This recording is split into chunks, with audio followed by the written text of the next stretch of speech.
Naidlip kaya nawala ng kontrol at inararo ng isang closed van ang 5 tao sa Taytay, Rizal. 3 sa kanilang nasawi. Nakatutok si EJ Gomez.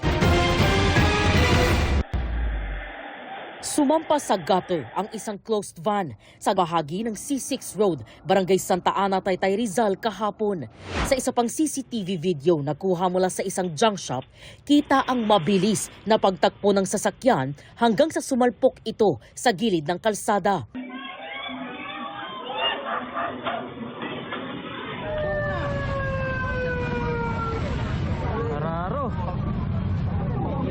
Limang katao ang nabangga at nakaladkad ayon sa pulisya. 3 sa kanila namatay. Dinala naman sa ospital ang 2 na nagtamo ng mga sugat sa iba't ibang bahagi ng katawan. Pagdating ng ambo namin ay nakita nila na may nakahandusay na 2 lalaki sa tabi ng C6. Tapos ang sa ilalim ng van may 2 lalaki nakahandusay din doon. Wala nang buhay na naabutang, duguan na.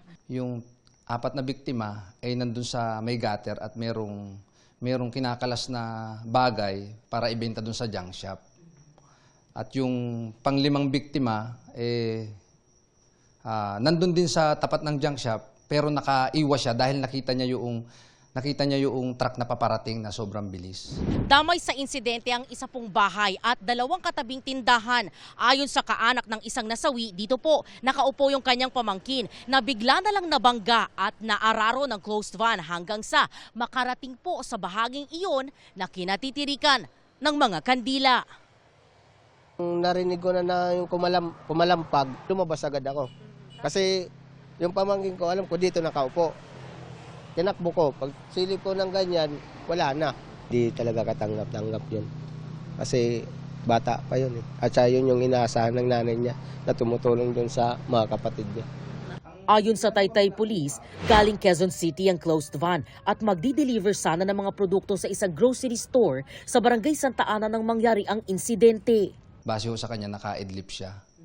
Kaya nawala ng kontrol, sumagasa siya doon sa gilid ng kalsada sa may gutter. Ligtas naman daw ang pahinante at naaresto ang 41 anyos na driver ng closed van. Hindi mo na ako bibigyan ng impormasyon. Impormasyon, sandali lang. Hingi po ako ng tawad. Sa custodial facility ng Taytay Police nakadetain ang driver na maharap sa reklamong reckless imprudence resulting in multiple homicide and damage to property. EJ Gomez, Nakatutok, 24 Oras.